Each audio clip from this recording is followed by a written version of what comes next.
Francesca Evans from LymeOnline, bringing you your latest news, sport, weather and what's on in the Lyme Regis area. Dorset Councillor Daryl Turner, who represented Lyme Regis and Charmouth, has resigned and moved to Wales.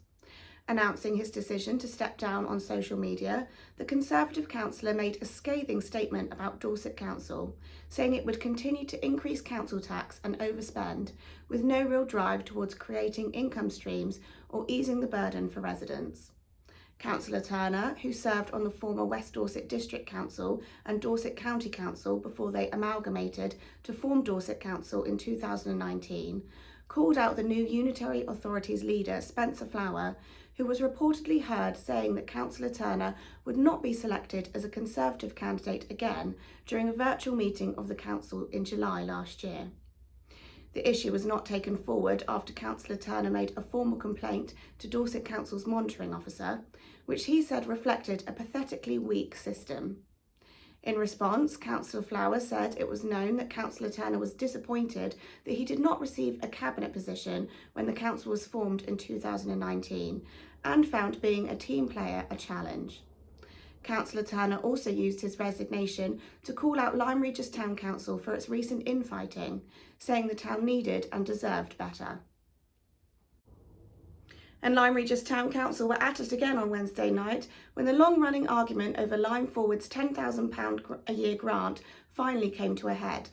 After months of back and forth, resulting in personal grudges, claims of bullying and lying, councillors agreed not to continue paying Lyme Forward's grant, as the organisation has refused to adhere to the criteria that it must work with the Town Council on community engagement. Lyme Forward currently runs the town's food bank, and this has raised some concerns over the future viability of the service. The historic Royal Lion Hotel in Lyme Regis has been sold to independent family brewer Hall & Woodhouse. The acquisition of the 17th century town centre hotel, the largest in the town, is part of Hall & Woodhouse's ongoing estate expansion, with a number of future purchases across the south of England already in the pipeline. The Dorset-based brewery takes over the three-star hotel from Leslie Stone, who has run the establishment for the past 20 years, and it will become the company's first pub in Lyme Regis. Hall & Woodhouse will close the Royal Lion for a short period to carry out some refurbishment works and will reopen with its popular food menu from early March. There was much excitement on Wednesday as Olympic medalist Tom Daley cycled through West Dorset and East Devon as part of an epic endurance challenge in aid of comic relief. To raise money for Red Nose Day, the diver rode, cycled, ran and swam from the Olympic Park in London to his hometown of Plymouth in Devon over 4 days. On Wednesday, he passed through the local area on his bike, including Bridport, near Charmouth, Axminster, Musbury and Colliford, stopping off at the Hunter's Lodge in Raymond's Hill for a well-earned break and some physio treatment.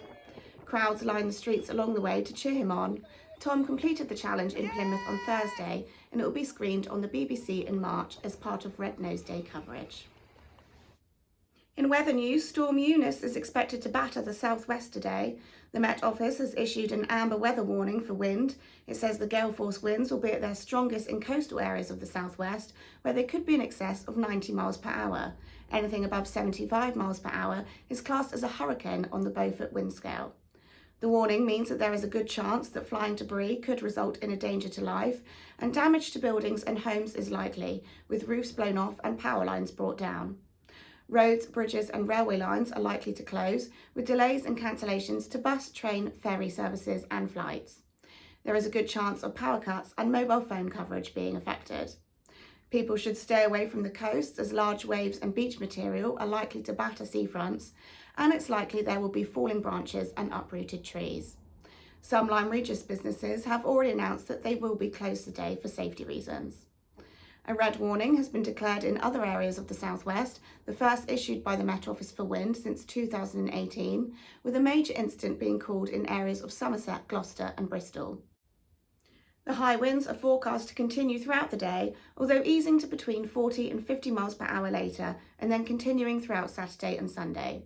Showers are forecast throughout Saturday, and Sunday is expected to be largely cloudy, with temperature highs of 11 degrees over the weekend.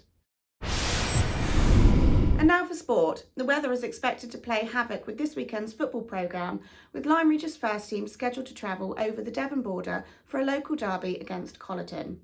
There has never been much between the two sides, and earlier in the season the two teams drew 3-3 at the Davy Fort.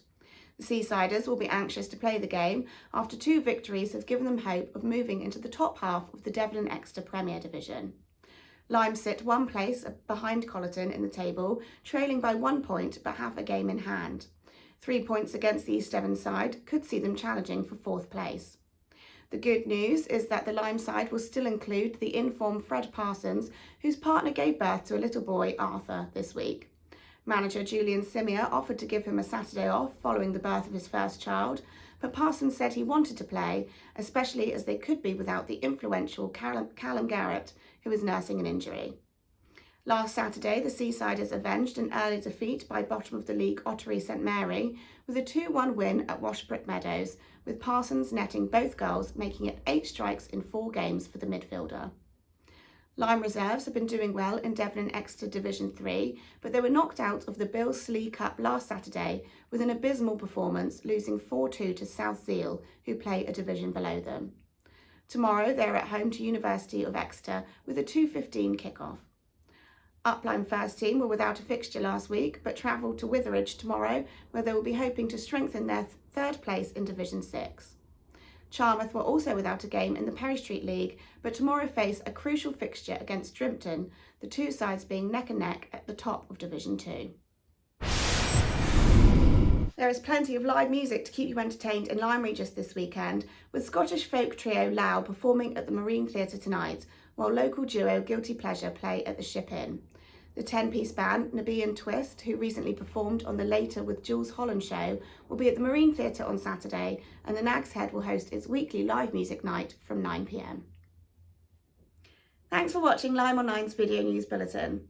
Don't forget you can stay up to date with all the latest local news throughout the week on our website and social media. In the meantime, stay safe in the storm and have a great weekend.